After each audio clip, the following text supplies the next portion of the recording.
गांधी जी ने ट्वीट किया है कि जातिगत जनगणना कमेटी ने प्रस्ताव पारित किए। सबसे पहला तो जब पहलगांव में निर्दोष निहत्थे लोगों को जिस तरह उन पर आक्रमण किया गया, मैं समझता हूँ ये आतंकवादी, ये देश पर प्रहार था। और पहलगाम की घटना के लिए जो भी मुंह तोड़ जवाब पाकिस्तान को देना है, उसके लिए भारत पूरी तरह तैयार है।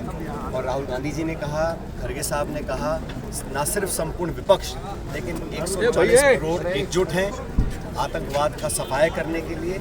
और जो भी पर्याप्त और उचित जवाब देना है तो सरकार को देना चाहिए।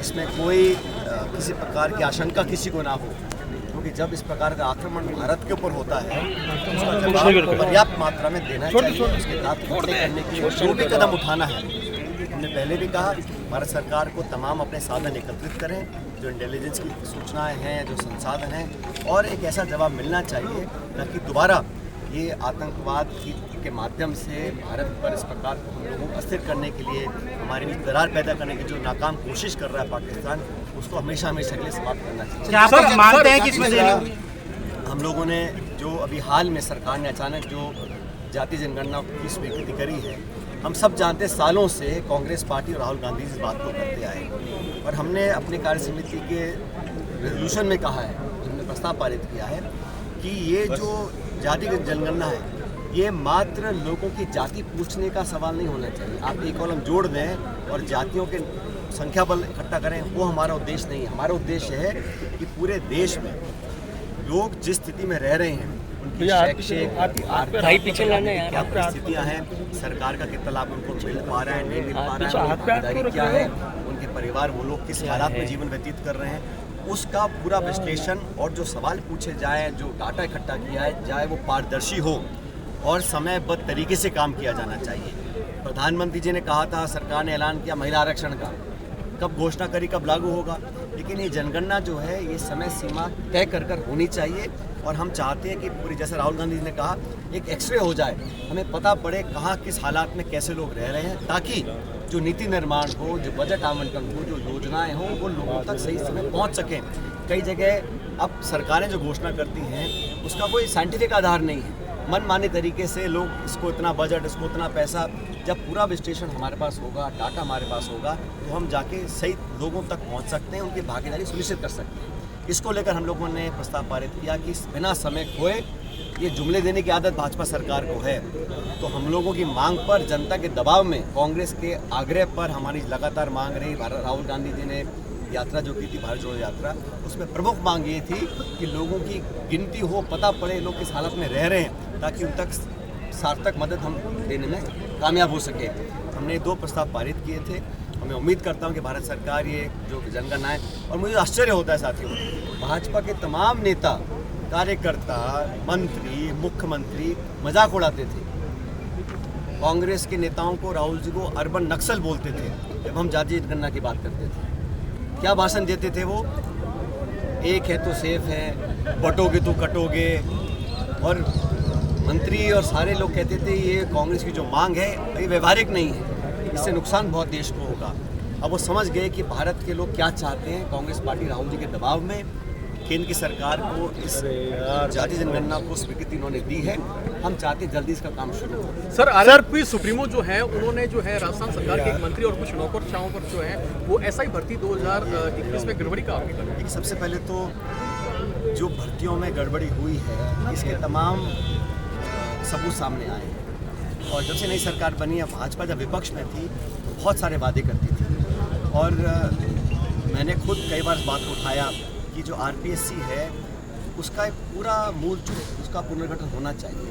तमाम तरह के आरोप लग रहे हैं, लोग जेलों में बंद हैं, उसका संचालन करने का जो तरीका है वो पारदर्शी रहा नहीं। वो एग्जाम्स में पेपर लीक होना, नौकरियों में धांधलीबाजी होना, और ऐसे वाली लोग मांग कर रहे थे कि जब कमेटी बैठी, कमेटी ने कहा रद्द होनी चाहिए, सरकार के मंत्री के रद्द होनी चाहिए, सारे आंकड़े आपके पास है, तथ्य, तो ऐसी क्या मजबूरी है, क्या व्यवस्था है कि आप नहीं करना चाहते हैं? लोगों को न्याय मिले, ईमानदारी से बच्चे जो पढ़ाई करते हैं उनके साथ धोखा ना हो, इस बात के सब पक्षदार हैं और सब मांग करते हैं, लेकिन सरकार के न जाने क्या मजबूरियां हैं। और जो भी आरोप किसी पे लगते हैं तो मुझे लगता है कि सरकार की जिम्मेदारी है कि उसका स्पष्टीकरण मिलना चाहिए। आपको याद होगा जब हमारी सरकार केंद्र में थी, यूपीए सरकार थी, तो किसी मंत्री पे अगर जहाँ आरोप भी लगता था तो सोनिया गांधी जी एक नैतिकता के आधार पर लोगों को इस्तीफा लेती थी, चाहे वो बंसल जी हों, चाहे शशि थरूर जी हों या बाकी लोग हों। और अब कोर्ट के निर्णय जो सामने आ रहे हैं, कॉमनवेल्थ गेम्स पर आरोप लगाया था, CWC घोटाला कहा गया था, कथित घोटाला, कोर्ट ने कहा कि ये मामला चालान करने लायक ही नहीं है, सिरे से खारिज कर दिया। लेकिन बावजूद उसके कांग्रेस के नेतृत्व की नैतिकता थी कि अपने मंत्रियों को पाक साफ दिखना भी चाहिए, और वो दिखता था तो पहले इस्तीफा लेते थे, फिर जांच कराते थे। ये जो सरकार यहाँ आरोप लग रहे हैं और कोई सफाई देने को तैयार नहीं है, तो जनता भी सब देख रही है कि क्या कार्यशैली है। और मुझे दुर्भाग्य से कहना पड़ रहा है, प्रदेश में जो सरकार चल रही है ये सिर्फ नौकरशाह इसको चला रहे हैं, और जो सरकार के भी मंत्री और विधायक हैं वो भी रोते फिर रहे हैं, उनकी कोई सुन नहीं रहा। तो कौन चला रहा है, कौन नेतृत्व कर रहा है, कैसे इसका संचालन हो रहा है, इतने सत्ता के केंद्र बन चुके हैं, आपस में इतना खिंचाव चल रहा है, समझ में नहीं आ रहा है। और मैं तो समझता हूँ कि 1.25 साल कम नहीं होता, शुरू का साल होता है बहुत महत्वपूर्ण होता है, उसमें जनता को दिशा मिलती है सरकार की। यहाँ तो जिन्होंने वादे किए थे, चाहे वो नौकरी हो, भर्ती हो, पेपर लीक हो, RPSC हो, करप्शन हो, निर्माण हो, विकास हो, उन सब बातों पर भाजपा कहाँ खरी उतर पा रही है, जनता सब देख रही है। सर जल जीवन मिशन को लेकर महेश जोशी को जो गिरफ्तार किया गया, जल जीवन सप्लीमेंट्री मेरा यही है कि जल जीवन मिशन को लेकर जो मंत्री जी की गिरफ्तारी हुई है उसको भाजपा ये कह रही है कि अगर मंत्री इस तरह के आरोप लग रहे हैं तो मुख्यमंत्री तक ये आज जाएगी। हम लोग सब जानते हैं कांग्रेस पार्टी हमेशा करप्शन के खिलाफ रही है, और कोई भी व्यक्ति हो कानून से ऊपर नहीं हो सकता।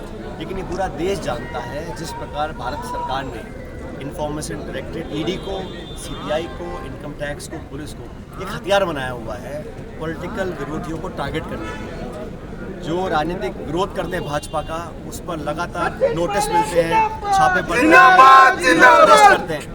ED का जो कन्विक्शन रेट है वो 1% है। सुप्रीम कोर्ट ने ED को कहा कि तुम लगातार लोगों को अरेस्ट करके लाते हो, तुम केस लड़वाते हो, और 1% लोग कन्विक्ट होते हैं, सिर्फ 1%। मतलब ये सिर्फ लोगों को भयभीत करने के लिए, डराने धमकाने के लिए, जो भाजपा के विरोध में है उसके ऊपर इसी से कार्रवाई करेगी, सिद्ध हो चुका है।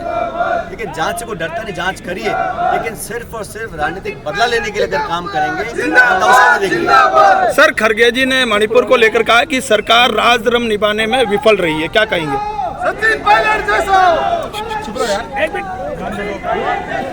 ये बड़ा मुझे खेद है इस बात का कि मणिपुर हमारे भारत का हिस्सा है। वहाँ पर जिस प्रकार के हालात पैदा हुए हैं उसके लिए कौन जिम्मेदार है? वहाँ भी डबल इंजन सरकार है, भाजपा की सरकार और केंद्र में वहाँ पर थी, और वहाँ पर जो संघार तरह से हुआ, जो शोषण हुआ, बलात्कार हुआ, हत्याएं हुई, निर्मम तरीके से लोगों को कत्लेआम वहाँ किया गया, और वहाँ पे प्रधानमंत्री जी आज तक नहीं गए, और उस स्थिति को सुधारने का कोई उन्होंने कदम भी नहीं उठाया। वहाँ के नागरिकों को बराबर का अधिकार है इस देश में रहने का, सुरक्षित जीवन व्यतीत करने का। उसके लिए क्या किया केंद्र सरकार ने? अपनी सत्ता बचाने के लिए सारे हथकंडे अपना लिए, लेकिन वहाँ के लोगों के जख्मों पर मरहम लगाने के लिए एक बार भी ना तो प्रधानमंत्री जी गए, ना वहाँ उनको ध्यान देने का टाइम मिल रहा है।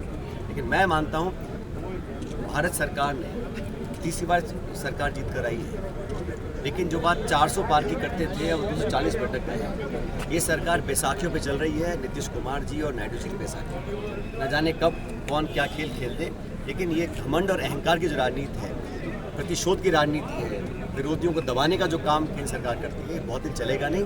राहुल गांधी जी और खड़गे जी और हम सब लोग मिलकर लड़ेंगे। हम लोगों ने अभी अगले कुछ हफ्तों के अंदर हमने संविधान बचाओ रैली हम लोग हर जगह निकाल रहे हैं, देश प्रदेश में, जिला मुख्यालयों पर। और अब ये जो जातिगत जनगणना है इसमें सरकार ने घोषणा कर दी फिलहाल के लिए, लेकिन हम ये चाहते हैं कि घोषणा खाली घोषणा ना रहे। तो कांग्रेस पार्टी पूरा दबाव बनाएगी ताकि ये घोषणा को कारगर साबित करने में कोई पीछे ना हटे। और अब जब घोषणा हो चुकी है तो समय सीमा बांधकर इस पर कार्रवाई करवाएंगे। कांग्रेस ने स्टैंड किया। ठीक है, थैंक यू सर।